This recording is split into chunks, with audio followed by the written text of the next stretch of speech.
Merci de ou merci pour. Alors, je vais te dire un petit secret avant de commencer.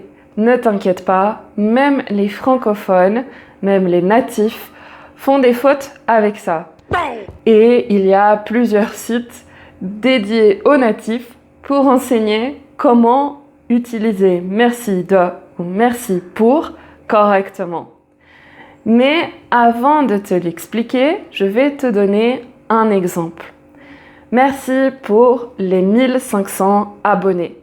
Merci d'avoir choisi de me suivre.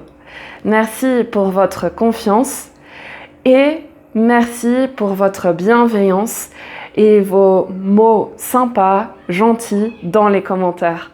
Merci beaucoup. Et donc, est-ce que tu as remarqué la différence? Alors, merci de, c'est toujours avec un verbe, ou bien un infinitif simple, ou bien au passé.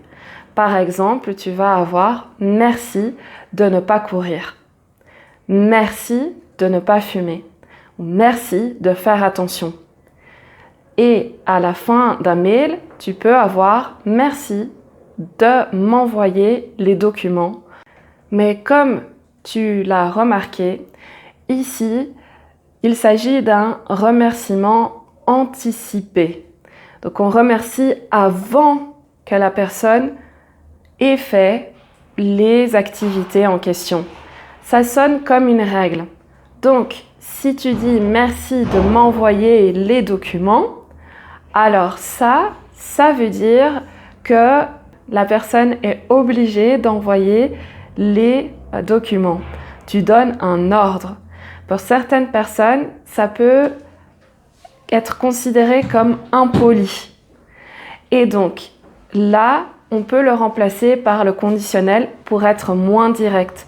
Pourriez-vous m'envoyer les documents, s'il vous plaît? Là, c'est plus soft, c'est plus doux et c'est moins direct. Tu peux aussi avoir merci de avec un infinitif au passé. Donc, merci de vous être abonné. Merci d'avoir choisi de me suivre. Donc, merci d'être venu. Et donc là, c'est un remerciement. Ce sont des remerciements après l'action. Donc ici, on remercie vraiment. Et c'est avec un verbe. Merci pour. Ça, c'est toujours avec un nom.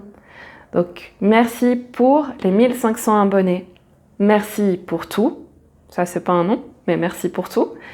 Ou alors, merci pour votre bienveillance, pour votre gentillesse.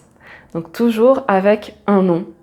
Voilà. Maintenant, tu sais la différence entre merci de et merci pour. Mais comme je t'ai dit, même les natifs font ces fautes-là. Donc, il faut pas trop se prendre la tête avec ça. Mais maintenant, tu le sais. Voilà. Et si tu veux en apprendre plus sur la grammaire, le vocabulaire et les expressions, abonne-toi. Ciao!